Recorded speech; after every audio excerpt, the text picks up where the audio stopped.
Welcome to the Shmuel Tenenhaus podcast. My name is Shmuel Tenenhaus. Welcome to my podcast. So we're not here just to have fun and games. I also have big sponsors for my podcast, and I thank them in advance. And I want to start with our gracious sponsors. Are you feeling depressed and lonely? Do you hate the person you see in the mirror? Will it take a team of professional movers to physically get you out of your bed? Amazon.com is here to help. They have over 2 million products, most from China, which can be delivered to your home in 2 hours. Buy something. Feel good about yourself, at least for a short period of time.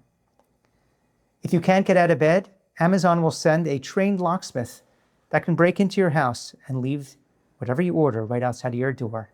Go to Amazon, use code LONELY5 to save $5 on any purchase over $5,000. Thank you, Amazon. So, getting started here, I would like to start with a question for scholars and sages. If you are one, or if you come across one, please ask them this question. Why is it that we have a subscription to Hulu, Netflix, Paramount, HBO Plus, and yet we are still renting movies from Amazon Prime? You would think with all that content, we would no longer need anything, digitally at least, from Amazon. Even though, by the way, thank you again to Amazon for sponsoring this episode. I wanted to share that over the last couple of weeks, I have reduced my dependency on coffee. Instead of drinking coffee right when I get up in the morning, now I pause, wait 20, 30 seconds, and then have a coffee. Most of the time before I even go to the bathroom. An awkward thing happened with me, and that is that I shared on social media, LinkedIn, in fact, that I was cutting back on coffee from 3 cups, maybe even more, to 1 cup per day. The problem is that now that it's out there on social media, I'm paranoid whenever I'm drinking coffee in public, especially if it's my second or third or fourth coffee. I'm just worried somebody's going to call me a hypocrite and post a video of me online and it'll go viral, the coffee liar. So what I do now as a trick is I make sure whenever I'm in public, I just have espresso. So if somebody comes over and says, "Hey bro, that's BS. I saw your LinkedIn post. What's with all this coffee you're drinking?" I'll be like, "No, I said coffee. This is different. This is an espresso." I got to be honest with you. For the Jewish people watching this, I made a blessing before. There's no reason to stop watching. Made a bracha right before this. Really, it counts. Continue drinking. So I want to confess that I'm doing less and less these days. In fact, I'm pretty much doing almost nothing. AI is now doing everything for me. I go in the car drives itself, get to the office, have a couple of prompts during the day, and I should be feeling weird about this, but I check with ChatGPT, and it's like it's totally normal. Just get used to it. And I'm wondering if I'm the only one out there that's doing nothing today and has left everything up to AI, or there are others who can relate to that as well. While we're on the topic of AI, I want to give a parenting hack. If you have little kids who see you first thing in the morning and they point at you and they say, "Coloring," printables. And then what you have to do is you take your phone and you're groggy-eyed and you're searching the dark web to find some website with a million links and pop-ups for a printable. There's an easier way to do this now. Just go to ChatGPT and type in like Madeline printables. And it will actually create the printables for you. 4 on a page, 8 on a page. The Princess in Black printables. And I'll share some examples of what it looks like, but you no longer have to search the internet to find printables. And maybe your child won't scream at you for a couple of minutes. Call this a radical opinion, but I believe that commercial airlines ought to be making a lot more emergency landings on purpose. Why? Just to see if the people in the exit row who promised to help if something were to happen were actually serious, or if they just wanted to get a better seat. Where's the data? How does the airline ever judge that? And if they would do that, you would hear a flight attendant say, "Sir, in seat C17, we just made an emergency landing.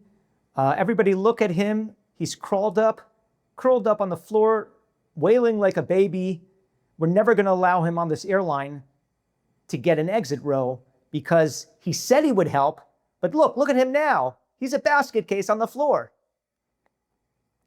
Driving on the I-95, which is the highway here, and I saw a billboard for the Calder Casino, and it said, "Loosest slots in town."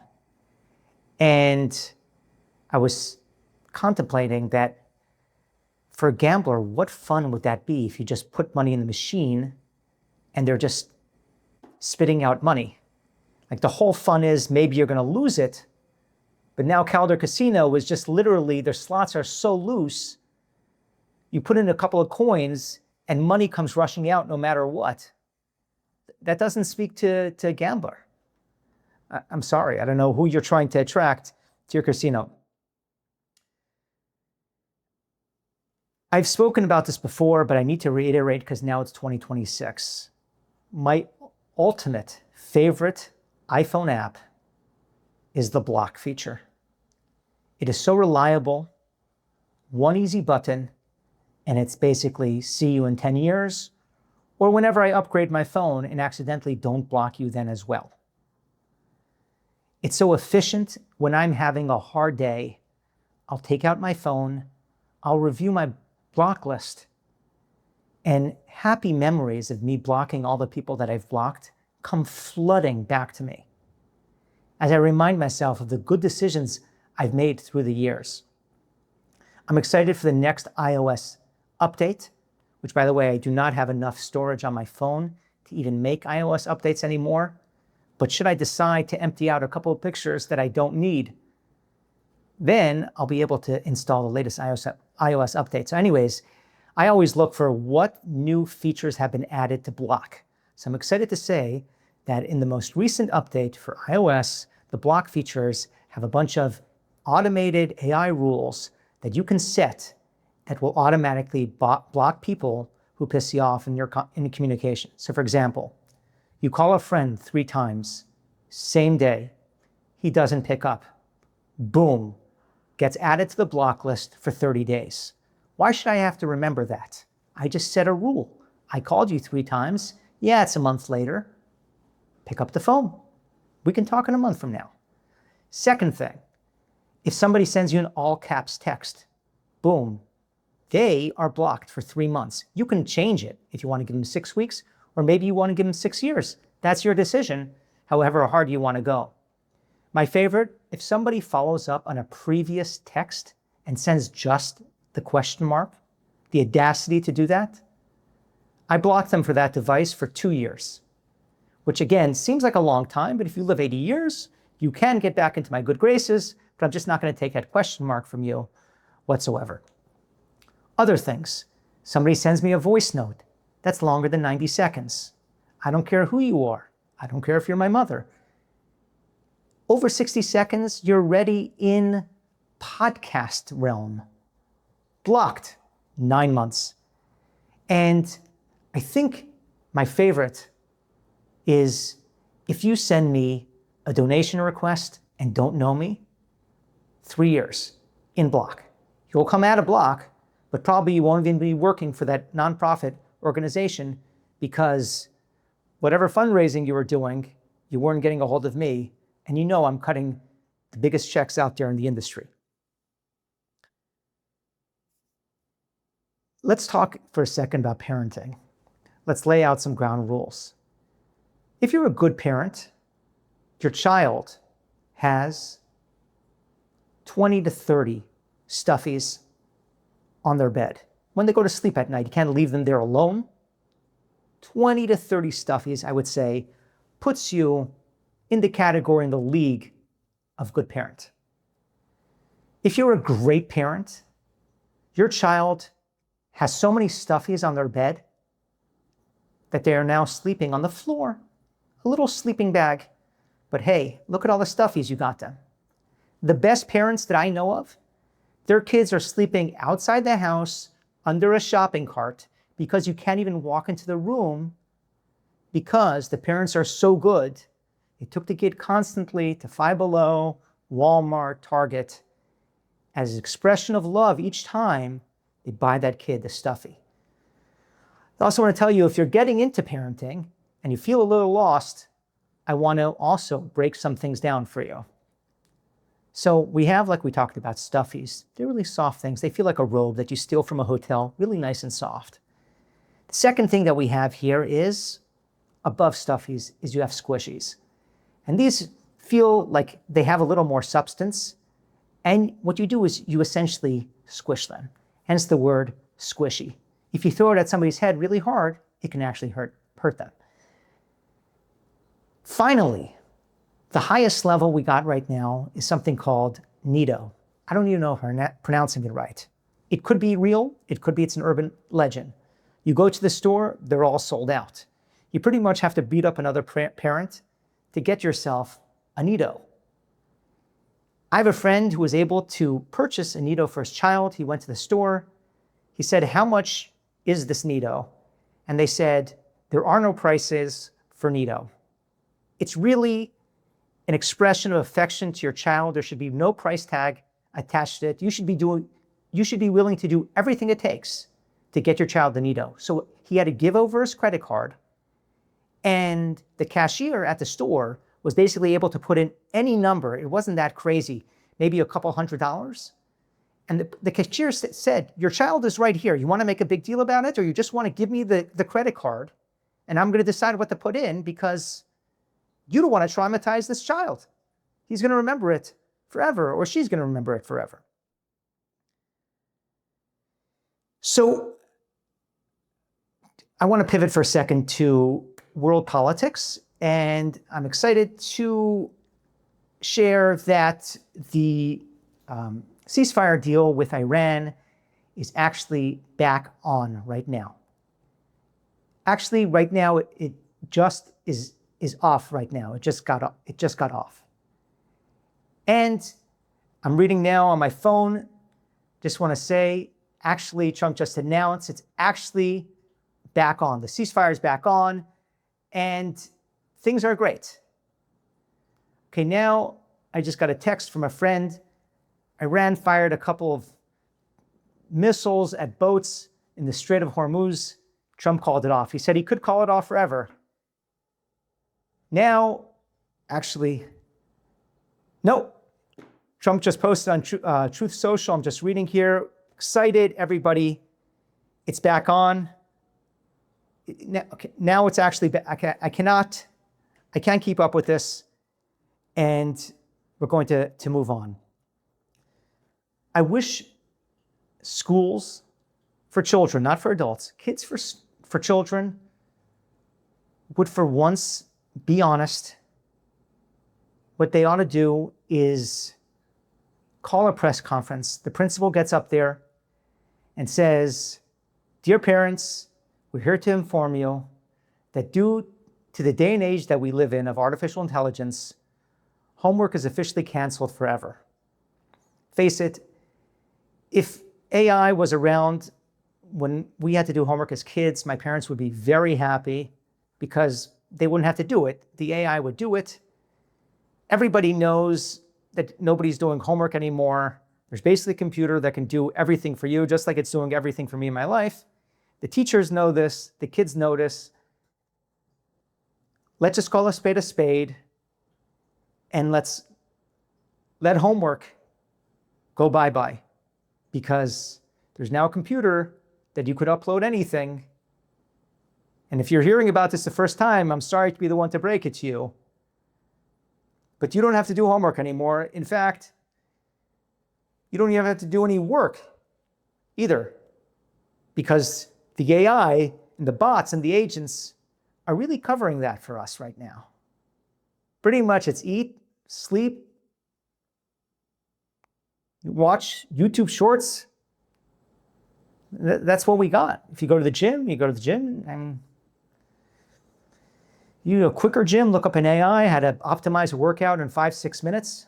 You got more time in your day to do absolutely nothing now. Ain't that great?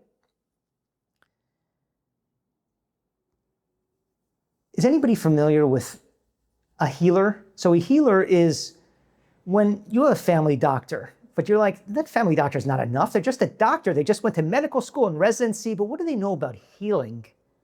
That's where a healer comes in. If you're anybody, you have a healer that is on your speed dial or in a WhatsApp chat, that you just reach out to them and he'll heal you or tell you what it is that you need to do to get healed.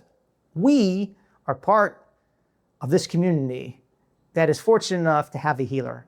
My wife took the kids to a healer, our healer, I should say. And the first healer wasn't so good. The second healer was great. This third healer we have is really good at healing. And this third healer tells my wife, here's what I figured out. I did all these tests. What we have right now is parasites. I told my wife, yes, we absolutely have a parasite. It's the healer, and he's charging our credit card every single month. Okay, so everybody knows a lot of times, you know, there is anti-Semitism. People, you know, hate Jews, like to say they hate other people. They really, really hate Jews strong. Not everybody, some people. But sometimes people overreact. I will say, now I read a story which I don't think people are overreacting. And because I have a podcast and I have a platform, it's important for me to let people know what's going on. So Mamdani, who is the mayor of New York, he officially just banned bagels in the 5 boroughs. And this is a hit for the Jewish community, for the religious and non-religious. I also think, just so you know, there are non-Jewish people who like bagels that are going to have an issue with this edict. And I just want to say, if history taught us anything, when you have a ruler in power who's desperate for control and does not like the Jewish people, they will first do something small, see if they can get away with it, and then I have a feeling, a hunch, that Mamdani next thing is going for the cream cheese. There has been, over the last couple of years in particular, lots of commentary, demonstration, protest around police brutality, the cops being too aggressive, being racist. And this is a very sensitive topic. I don't want to wade completely into it. I will just say that for the police who are somewhat conscientious about how they represent themselves, I suggest maybe not using something in the shape of a gun to check how fast I'm driving. First of all, it's actually terrifying because I'm driving down the highway and there's somebody pointing a gun at me. Not a highway, somewhere else on the road. It would be much better, because this is radar And especially if the cop wants to stay inconspicuous, what he can do is hold a bouquet of pink balloons. And the radar detector could be in the balloons. Now you have policemen, pink balloons, catching people speeding, but it doesn't look as menacing as a gun seeing how fast I'm driving. That's like using a knife, like to test how much alcohol is in my blood. He's like, let me test. That would be very scary for a lot of people. I want to do a book review for a book that I don't even have here in my office. I didn't even finish reading it to the end. But there's no rules when it comes to podcasting. I get to do that. I also don't have the book physically here, but thanks to the internet, I can put a picture of it right somewhere here. The book is called Let Them. But I recall being very resistant to reading it for a number of reasons. One, the cover is green. And it's not a lot of good green books out there. Tell me one that you saw that was good, the cover was green. The second thing is, there's a elderly woman in our gym that I go to that has a t-shirt that says Let Them, which is the name of the book. It was probably inspired by the book. And that association, I was like, this is not a cool book. This is an older person that I know from the gym that I go to. Mind you, the t-shirt, when she's wearing it, also looks like very sweaty and dirty and old, like somebody gave it to her. Or she went thrifting and got it at a thrift store. The other thing is they sell this book at airports. And I don't know, call me crazy. I just don't feel like I'm going to pick up big, enlightening books in the airports. So let me just tell you, I really enjoyed reading it, surprisingly enough. The basic premise is that you can't really control other people, or you can't control them at all. And you pretty much have to just let them, let him, let her, let whatever it is, do whatever it is that they do, and you focus on your own thing. Another good message of the book was to focus on your strengths and, be busy with what you do have to offer. And there was another interesting thing in the book, probably the most interesting thing, is she was writing about when she was going through a rough time financially with alcohol. They were broke. They visited a friend's house who had a lot of money, and these people had bunk beds, but it was like king-size bunk beds. And I actually Googled it. There is a thing called king-size bunk beds. So ain't that a hoot? If you're living in a tight space and you're watching this and you're like, wait a second, we have big people, they're in big beds. Where's everybody going to fit? Just get yourself a king-size bunk bed and it's all going to be great.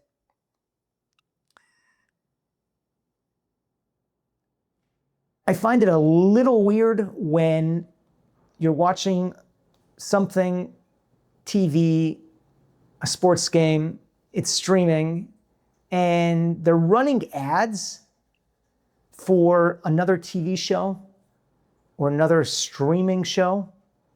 And I feel like every other product that's promoted while you're watching, like you have to go up, go outside, do something, take your phone, order it, change your insurance provider, buy a car. Here you're already sitting down. They're just like, hey, where are you going? Why would you even get up from the couch when this game is over? There's just so much great content here.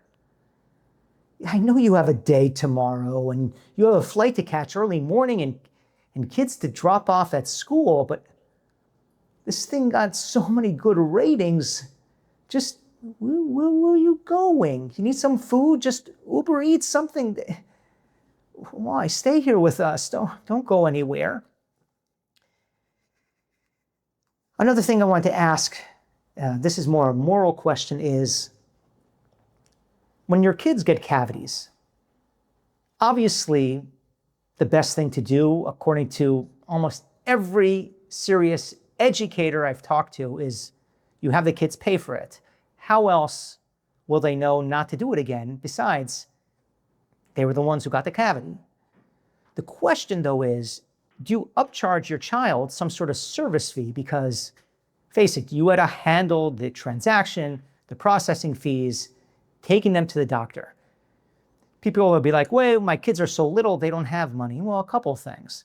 One, you could put a lien on any future earnings that they have. Let's say they get a job delivering newspapers, or your daughter start babysitting.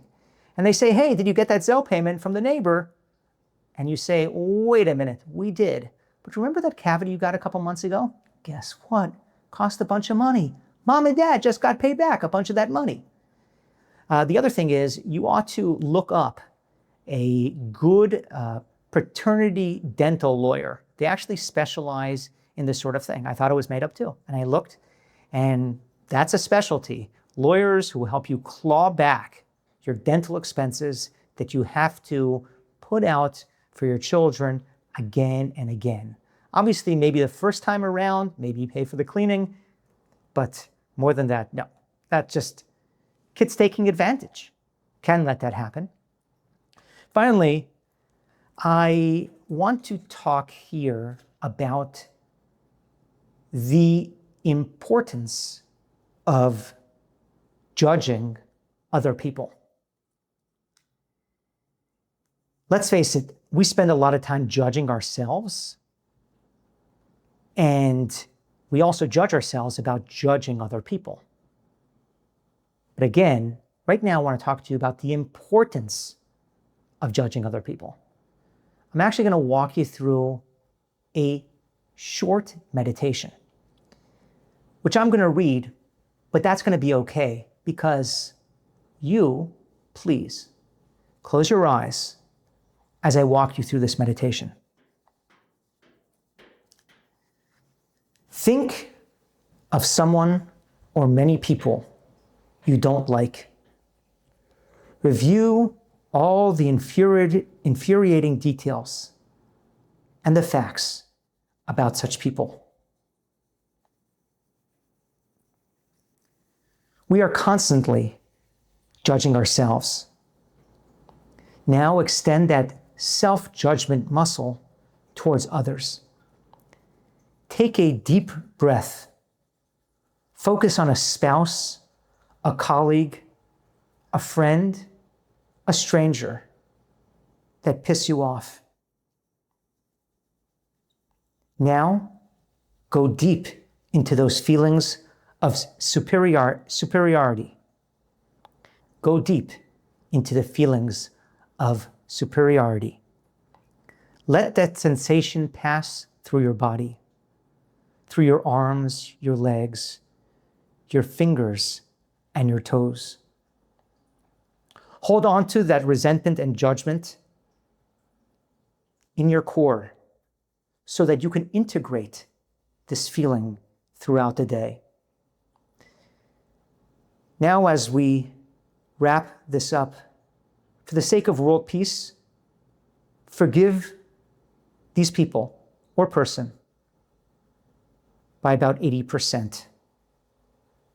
Keep the remaining 20% in case you are feeling bad about yourself during the day and need a quick pick-me-up.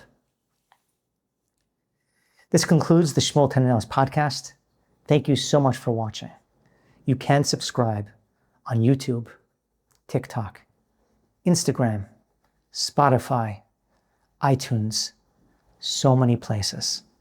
Thank you so much. We'll see you next week.